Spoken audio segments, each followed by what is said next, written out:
Hello, happy Friday. Hope everyone's had a really great holiday season. And I am so pumped to be here today to talk about what goes wrong in teen and tween periods. And I love to talk about this because I get probably 3 or 4 calls a week from moms who are so worried about their teens or their tween, depending on when they start their periods. And probably 70% of the time, it's not anything to be super worried about. But with really well-meaning parents out there who care a lot about their kids' health, gosh, why wouldn't you, right? A lot of times what we end up doing is we're comparing our health as adults and what would be abnormal as an adult to the health of a teenager or a tweenager. And what we know is that they have completely different health needs, which is why they have a completely different set of specialists they see called pediatricians, right? And a lot of times there's a lot we try to apply to them from adult gynecological health that doesn't necessarily apply to them. So that's the first thing to know, that I know you mean really well, and I love that you guys ask questions. But a lot of times there's some things that are just normal for tweens and teens that look abnormal. And the first thing that's completely normal that I'll talk about that doesn't look normal is when a girl first starts her period, things can be super weird. So she can have a crazy heavy cycle. She can have a cycle that lasts for days and days, like over a week. She can have a cycle that's a little bit more painful than you might expect. It could be super light, like barely a period at all. So those are all things that are normal. And part of the reason why that's considered normal is that for her first period or 2, maybe 3, she has produced a lot of the hormone estrogen, enough to cause her to bleed, but she's not quite producing the hormone progesterone, which kind of balances things out, like pain and heaviness and things like that. So her period may look super aggressive the first couple, and that's normal. Her body just hasn't quite gotten there yet to produce the counterbalancing hormones. So just know that that's not always something to freak out about. Something else that's really normal when a girl first starts her period, in fact, this is to be expected, is that for the first 1 to 3 years after she starts her period, it is completely normal for her period to come once every 3 months, or once every 6 months, or once every 3 weeks, or something like that. Again, what's happening is her hormonal systems in her body, which involves lots of different body parts, okay, lots of different body systems. It includes her brain, her ovaries, her thyroid gland, all sorts of things. They're all learning how to speak the same language. Hi, Jill. And a lot of times, just as in when we're learning a language, it takes a little bit of practice. And so the body has to practice what normal is in order to be able to produce the language that is menstruation. We could call it that. So basically, for the first couple of years, her body is totally getting used to learning this new language. Sometimes there's a lot of over communication going on. Sometimes there's under communication going on. That's completely normal for teenagers as it is, right? So all of that's completely normal. Now, having said that, if she's 15 or 16 and hasn't started her period, that's abnormal. That's something that you definitely want to talk to the pediatrician about.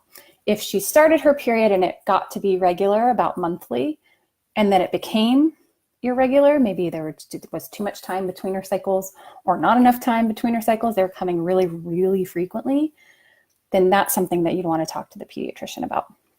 So there are some times where it's not normal for that to be happening, and those are 2 examples. If she had several cycles where there wasn't a lot of pain, or there wasn't a lot of heaviness, or they weren't super irregular, like I said, and then after maybe 3 to 6 months of normal, she suddenly has abnormal cycles, that's something that you would want to bring up with the pediatrician as well. And you can also always consult with a specialist in pediatric and adolescent gynecology. So there are several out there who do that. And especially in the major metropolitan areas, if you're not in one, then reach out to me and I can get you connected with some. But they're great specialists to talk to as well. So those are things that are normally abnormal in the tween and teen when she first starts her period. Now, for older girls, or for girls who have had normal cycles and then things turn abnormal, there are lots of reasons why that could happen. And again, most of them are not super, super, super emergent, concerning, urgent, things like that. Now, if she's bleeding for days and it's not time for her period, if she's in extreme pain, like pain more than maybe like a 3 out of 10 or something like that, definitely consult medical care, especially if it's come on really suddenly. That's something you need to do very urgently. But most of the time, wonky things that happen in a girl's cycle are things where you don't need to necessarily run out immediately to the doctor, or worse, jump on the internet and start reading about it. And there's lots of things that can happen. So I already mentioned age is one of them. Our younger girls having what we would call abnormal periods, that's kind of normal. The second thing are habits and stress. So what she does in her life from a lifestyle and stress perspective ultimately affects the rest of how her hormonal system, her endocrine system behaves. In fact, the stress hormones are part of the endocrine system. And so when the stress hormones are up because she's got a lot of studying to do and a lot of school and a lot of tests and relationships and social stuff, and she's totally stressed out all the time, chances are her body's going to say, well, we need to be putting all of our energy into producing stress hormones. And what it'll do is it decreases its attention on the reproductive hormones. And so the language starts getting very muddled, the language that the body's trying to learn. So that's one thing. Sports play a big role in messing with girls' periods. So if she's spending a lot of time training and competing and traveling and exercising and working out and training more hours per week than her age, that's considered overtraining. And she's number one, more at risk for getting injured, and number two, more at risk for messing with her periods.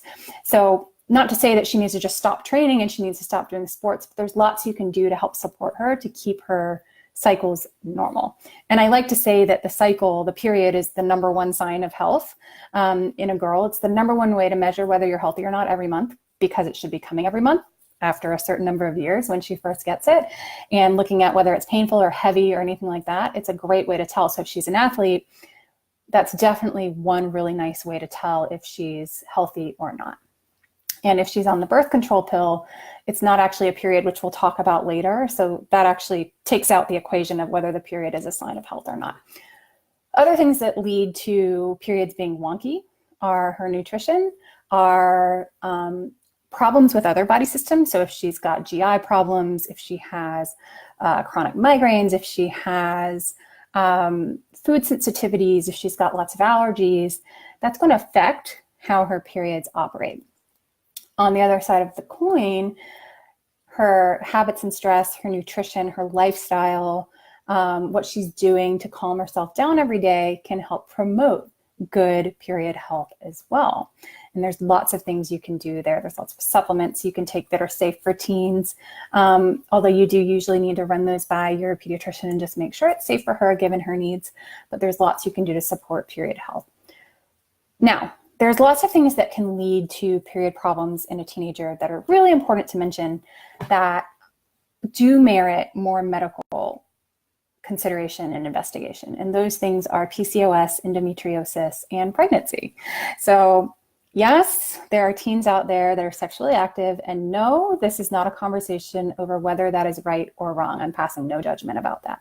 But yes, it does happen. And number one, if a girl is skipping her periods, my first question is, could she be pregnant? That's usually what they ask. So not to appall anyone or suggest that that's happening with your daughter, but just know that it can happen. Number two, my next question is she over-exercising for sure? Because that's one of the things that can rob you of a period. The third thing would be, is there a medical problem that's deeper that needs to be investigated? Endometriosis affects 1 in 10 women, and it can lead to lots of painful periods. It can affect lots of other body systems. It's a very highly inflammatory condition. It can lead to lots of other problems. And so that's something that if she's had recurrent, really painful cycles, she's had a lot of problems, that's something that definitely needs to be investigated by a pediatric and adolescent gynecologist specifically, and someone who has worked with endometriosis. And then PCOS is something that can happen even in athletic girls. It's a little more rare in athletic girls, but it can happen. It's more common in girls who aren't as active. And that can definitely lead to ovarian cysts, all sorts of painful periods, periods that come really frequently or not frequently at all. So just something to consider and bring up with the physician if you need to. Now, sometimes girls are diagnosed with PCOS when it's not actually PCOS, simply because they have irregular periods or they're not coming very frequently. And it could be because they're really active and they're so active and stressed that they're skipping periods. And the reason why it's important to know the difference, whether it's PCOS or just activity and exercise that are robbing them of their periods, is because the treatment for PCOS actually can worsen a girl whose periods are being skipped because she's doing heavy sports. So you want to really make sure that you get that. If someone says, oh, it could be PCOS, you want to really make sure that you get that figured out. Now, I mentioned that I come to the birth control pill. And again, this is not a conversation about whether it's ethical or right to give someone the birth control pill or whether we should allow that legally. This is not a political conversation. It's really about what the birth control pill does in a female's body, specifically a young female's body. So what it does in any female's body is it shuts down the activity of the ovaries and keeps them from ovulating, or ovulating, we'll just say. And also the period that you get while on the birth control pill is actually called a withdrawal bleed. So when you take the pack of them, the last week is not an actual birth control pill, and you shed the lining of the uterus simply because you don't have those hormones circulating around. Okay, so it's not an actual period. And so if you're on the birth control pill and your periods are abnormal, then there's something else going on for sure. And also, it's definitely not the best treatment for teen girls with period problems, except for in extreme extenuating circumstances, especially in the case of endometriosis or adenomyosis.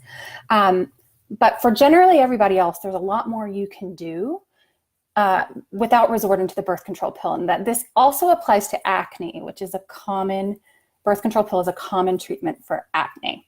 And here's why it's a problem for teenagers. It's a different conversation that it's a problem for a lot of women as well, but for teens, it's especially important to use the birth control pill with extreme caution and judgment. So I'm not saying this to scare you, but the American Academy of Pediatrics and the American College of Obstetrics and Gynecology caution against the use of the birth control pill for the most part, simply because it's been correlated in teenagers with high rates of depression, suicide, decreased academic performance, and autoimmune disease. So things that we definitely don't want to set girls up for is something we can avoid for sure, especially because there's lots of ways you can modulate period health without resorting to the birth control pill. So there's lots you can do with nutrition, lots you can do with supplements, lots you can do with lifestyle changes that are ultimately going to help her in the long run anyway. And they're pretty simple to do. So that's what I coach girls and their families on all the time. And it's definitely something you can consider. Now, birth control pill, what's actually happening is, I already told you kind of what happens in a female's body. But why it's so troublesome in a teenage girl is, I mentioned that the body, all of the different parts of the endocrine system, including the brain, they're trying to learn this language of how to talk to each other and work as a team. And from the time she starts her period, for about 12 years after that, the body is learning how to become fluent in that language. If you put them on the birth control pill, the body itself is no longer learning the language. And the pill is basically speaking the language for them, but the body itself is not learning that. So if you imagine you're trying to learn a language and you go to a foreign country and you carry your phone around and just literally type into the phone what it is you're trying to say to someone in that foreign language, and the phone says it out loud for you, that's what's happening with the birth control pill. You're not actually learning the language, right? The same thing happens with your hormones. So it takes about 12 years for the female's body to really get the language down. And after that, it's very hard for her body to learn the language. It is still possible, but it's very difficult. So if at any point during those 12 years, she takes the birth control pill, she's going to have a really hard time learning that language. And that language is important not only for periods, but also so that she can have really, really good fertility health, and so that she can have really, really good health in the rest of her systems. And the birth control pill certainly affects more than the reproductive system and mental health, as I mentioned. It affects your GI system, so it can affect your gut microbiome, it can affect how your liver works, it can affect your heart health, it can affect, oh gosh, I could go on and on and on. So you want to really make sure, again, that you're very discerning with just slapping the birth control pill on a teenage girl and saying, here, take this. We also know that teenage girls aren't very good. The research says they're not super reliable in taking it. So if they are taking it for contraception reasons, which again, they might need, then there are lots of other methods they can use to help as a backup, or there's the IUD is a great option for her as well. So there are lots of ways to keep teen periods really, really healthy. And there's lots of ways to discern whether or not it's an emergency or whether it's something that we can kind of play by ear. And if you go to the doctor and they say, oh, there's nothing you can really do by way of nutrition or stress to help a period, you might need to go ask another doctor for sure. Or you can reach out to me and I'm happy to talk you through the questions to ask the doctor and all kinds of things like that. So thank you guys so much for watching. Definitely know that teen period problems are something that you can get to the bottom of and that can be solved so we can set her up for success for later in life. And let me know if you have any questions. Enjoy the rest of your weekend, and I'll see you guys soon.